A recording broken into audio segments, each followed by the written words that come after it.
Hello, this is a presentation of COVID data for all 50 states. Um, this video is for the Heartland for data ending October 17th, 2020. The Heartland includes Iowa, Kansas, Minnesota, Missouri, Nebraska, North Dakota, and South Dakota.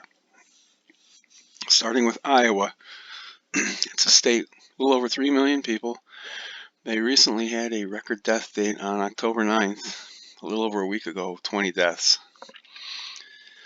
If you look at their 30, 31 to 60, and 61 to 90 day data, there's definitely an increase in the number of cases from 14,000 to 24,000 to nearly 30,000 the last 30 days. Number of deaths have also increased. They have tested slightly more, but that's about a little under 6,000 people per day, which is not a lot for a state with 3 million people. I mean, at that rate, it would take almost 2 years to test everyone in the state. Their positive test rate has gone up from a little under 10 to over 15%, where it is now almost, well, basically 16.61% in the last 30 days, positive test rate. Their death rate has gone down from 1.36, where it is now about under 1%. Let's take a look at their 14-day trailing average positive test rate. They were basically under 10%, which is not great, from the end of June nearly till the end of August. And then they had a severe spike. They basically went from about 9% to 19% in a matter of 2 weeks. Personally, I think it had to do something with the Sturgis rally in South Dakota, which ended about this time period right here, about end of the third week of August. And you can see the spike in cases. Now, I'm not sure if all this that's carried on since then is part of that or not, or it may just be people that came back to Iowa that had it and then spread it to other people, but I'm not sure. But it does certainly look suspicious that it started soon after that biker rally ended. They're currently at over 18%, nearly 19% positive test rate for the last 14 days. Almost reaching their max that they had on September 3rd. It looks like it was about 19%. If you look at their cases, back in July, they were kind of straddling the R1 line. That's the line you need to be below on a consistent basis to start slowing the spread of the virus. And as you see, right about here is when the biker rally ended.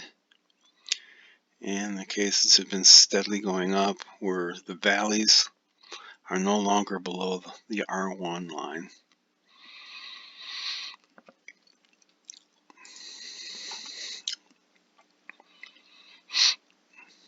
If you look at their testing has been pretty constant.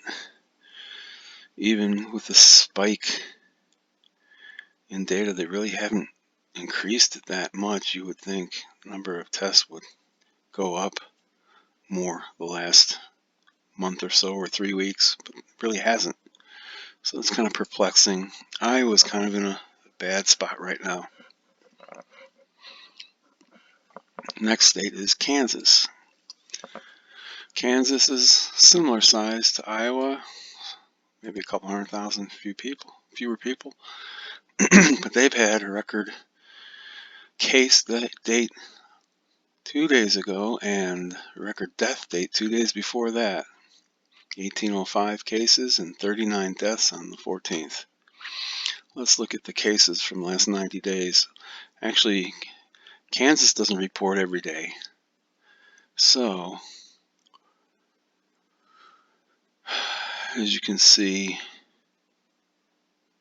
there's huge variations and swings in their data.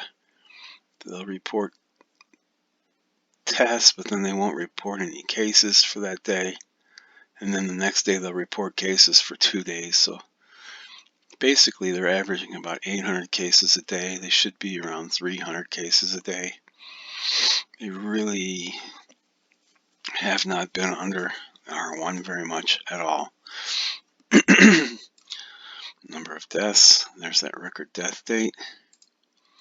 Number of cases, we've had 3 record case dates in the past little over a week. If you look at their 30-day, 31 to 60-day, 61 to 90-day periods, you can see that their cases are gradually, very steadily going up every 30 days. Their deaths as well, their deaths have really gone up the last month. Their testing has gone up, not in a great deal. Looks like they're testing just over 4,000 people a day. And for a state that size, that's pretty pathetic. You've got states that have 7 million people testing 25, 30,000 people a day. Here they are testing 4,000 a day. Their positive test rate is going in the wrong direction. 12.55, 15%, 16.16. Their death rate's going in the wrong direction. Can't really say anything good about Kansas right now. They're in a world of hurt. Next state is Minnesota. Minnesota, close to 6 million people. This state's interesting because even though they do have a record case date on the 10/16, they've been kind of late to the party, so to speak. They have not had the surge that the rest of the Heartland has. Their surge has just started recently. They've been straddling the R1 line, and their cases start going up late September, whereas other states like Kansas, Iowa, their surge started earlier.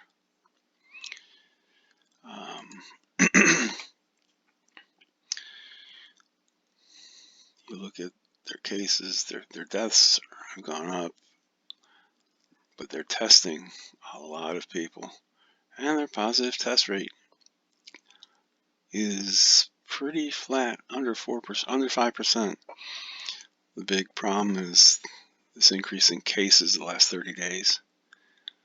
They're pretty flat around 20,000, and all of a sudden there's this big surge.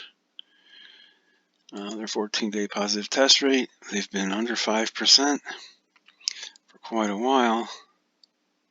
They just crossed over on the 17th into plus 5% territory. So they're kind of going the way of the rest of the Heartland, but at a slower rate. If they jump on this, they can probably turn it around faster than other states that surround them. Next state is Missouri. Missouri is about the same size, population-wise, as Minnesota, but they've had record case date and death dates in the last 10 days. On October 15th was their latest record case date of 3357. October 9th, they had a record death date of 81. Let's look at the cases first before I go through the summary. I really want to show they were over 3,000 for a couple days a week or two ago. So that was kind of a bad thing right there. They've never really been under R1 very long at all.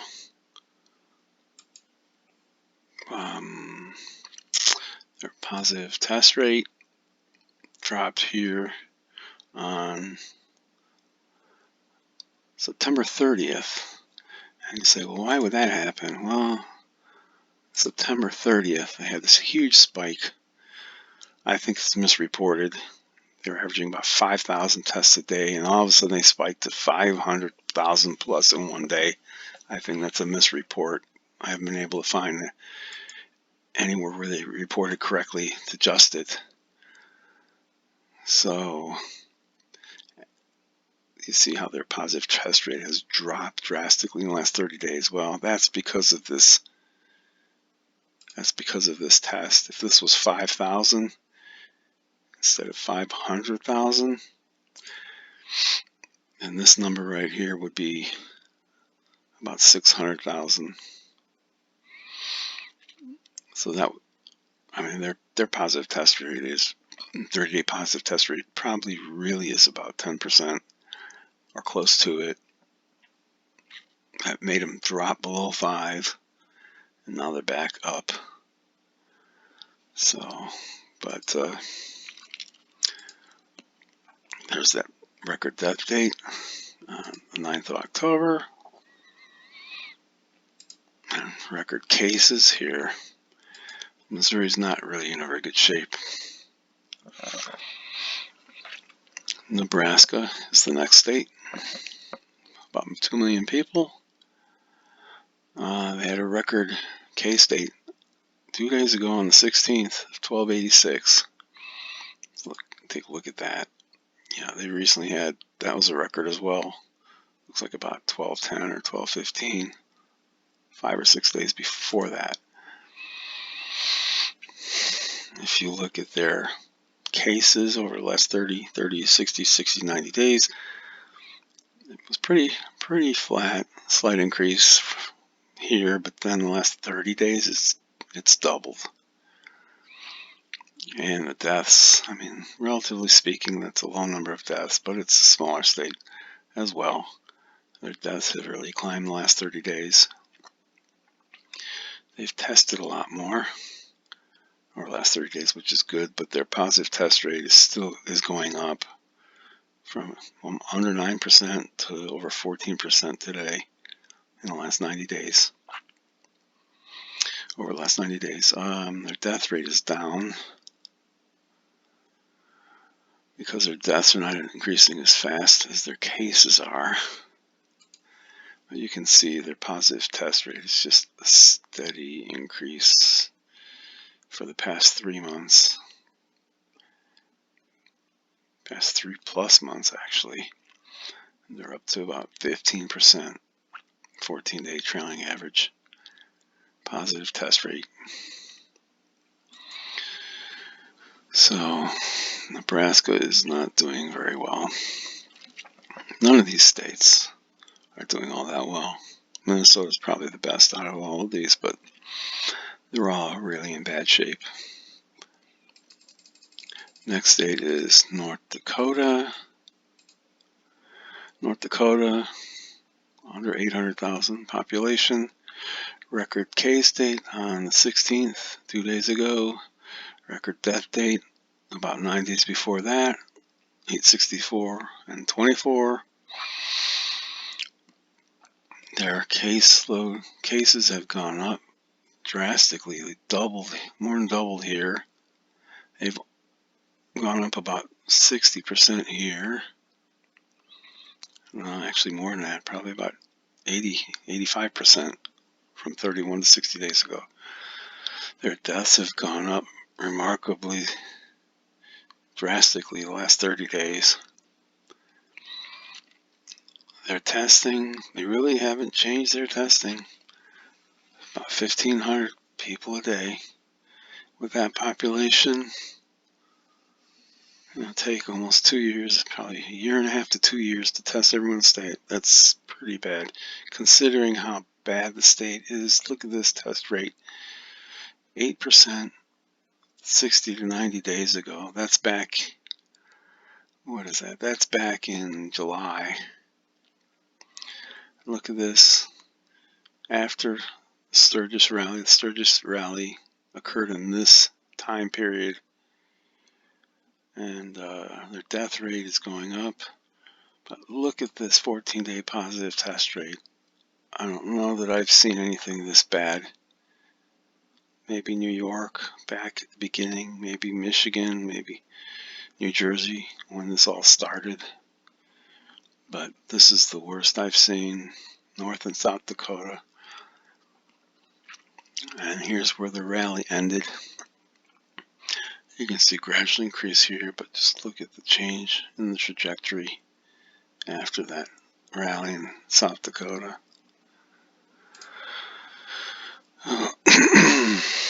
Now, finally, the last state on the Heartland is South Dakota, under 1 million people. Record case date on October 7th of 10:30. Record death date on the day after, 14 deaths.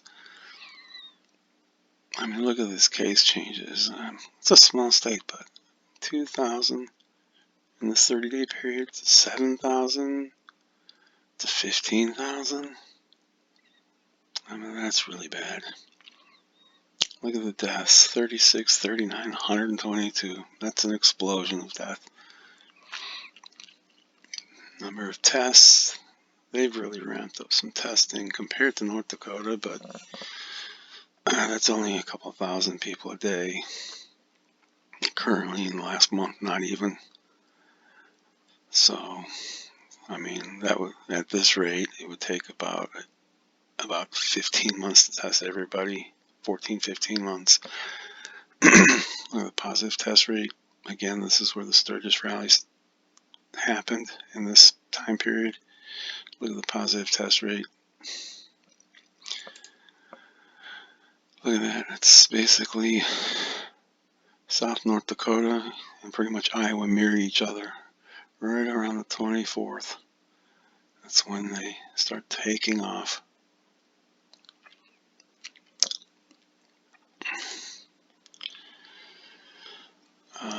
Let's see, as far as record cases, if we look back here, there's the record.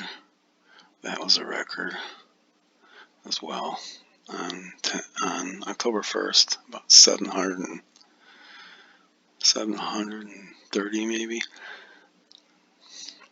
If we look at deaths, 90-day deaths, it's a record on 10/8. I mean, they almost reached that record on 10/15. And this was a record on October 1st, only to be surpassed by the record on October 8th. So, as you can see, the Heartland is really in a world of hurt. Every state in this group is not doing well, and that's underestimating it. They're all doing pretty horribly, very horribly, except for maybe Minnesota, which is doing poorly. So this ends the presentation for the Heartland states for COVID data, ending October 17th, 2020. Thank you for watching.